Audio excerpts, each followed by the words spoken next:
जिस माँ के लाल ने दूध पिया हो, जो ये कहता हो कि बाबा साहब की प्रतिमा हट जाएगी, पाला खींच करके रात में हटाते हो 420 अंधेरे में, जो तुम्हारे पूर्वज करते आए थे। आज यहाँ बहुत नमस्कार दोस्तों, आज बहुजनों ने हिला दी दिल्ली। रवि गौतम ने दिया खुला चैलेंज, कहा अगर बाबा साहब की मूर्ति जहां से हटाई वही नहीं लगी तो या तो वो रहेंगे या हम खून की एक एक बूंदे बाबा साहब के लिए बलिदान कर देंगे। है दोस्तों, बने रहो। समाज खड़ा है, आज प्रतिमा को तुम हाथ लगा के दिखा दो, एक बार स्थापित तो करो, या तो वो रहेंगे या हम रहेंगे। साथियों, मैं कोई नेता नहीं हूं, लेकिन अपनी बात 1 मिनट में खत्म करता हूं। जिस माँ के लाल ने दूध पिया हो, जो ये कहता हो कि बाबा साहब की प्रतिमा हट जाएगी, पाला खींच करके रात में हटाते हो 420 अंधेरे में, जो तुम्हारे पूर्वज करते आए थे। आज यहाँ बहुजन समाज खड़ा है, आज प्रतिमा को तुम हाथ लगा के दिखा दो, एक बार स्थापित तो करो, या तो वो रहेंगे या हम रहेंगे। उसके बाद अगर बाबा साहब की प्रतिमा लगाने के लिए रुक जाओ भाई, अभी पानी की जगह अगर खून की जरूरत पड़ी तो ये बहुजन समाज अपना खून देगा। अगर बाबा साहब की प्रतिमा लगाने के लिए ईंट की जरूरत पड़ी तो हम अपनी हड्डियां लगा देंगे, लेकिन प्रतिमा वही लगाएंगे। और उसके बाद आज यहाँ बहुत संगठन आए हैं, उनको मैं बधाई देता हूं।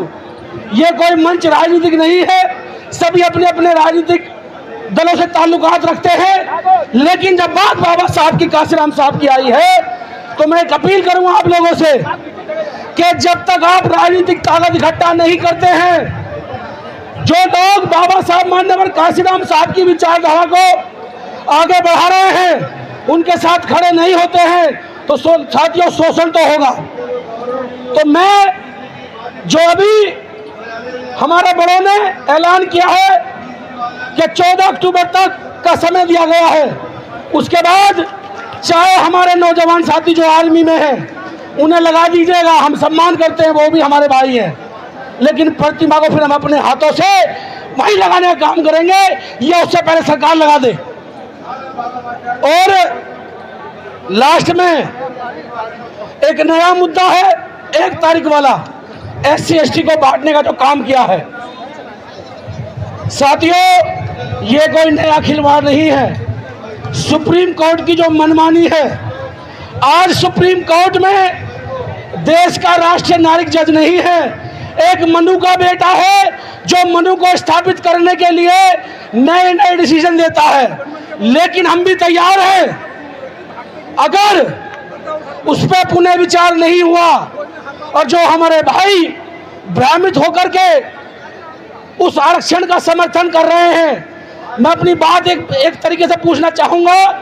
जब उन भाइयों के पास शिक्षा नहीं है तो हम उनका हाथ पकड़ करके शिक्षा की तरफ लाएं और फिर बराबरी का कंपटीशन होगा।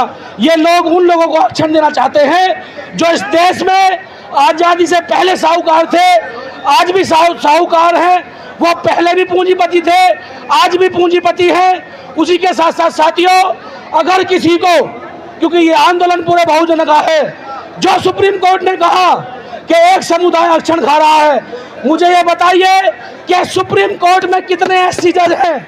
मात्र 1।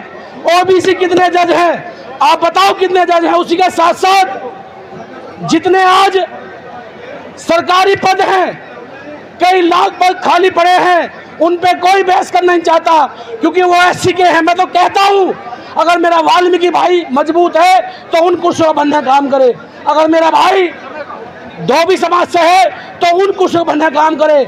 लेकिन समस्या क्या है कि भाई भाई को लड़ाने का काम है। तो मैं अपनी बात खत्म करता हूं। साथियों, तक बदल दो, ताज बदल दो, बेईमानों का राज बदल दो।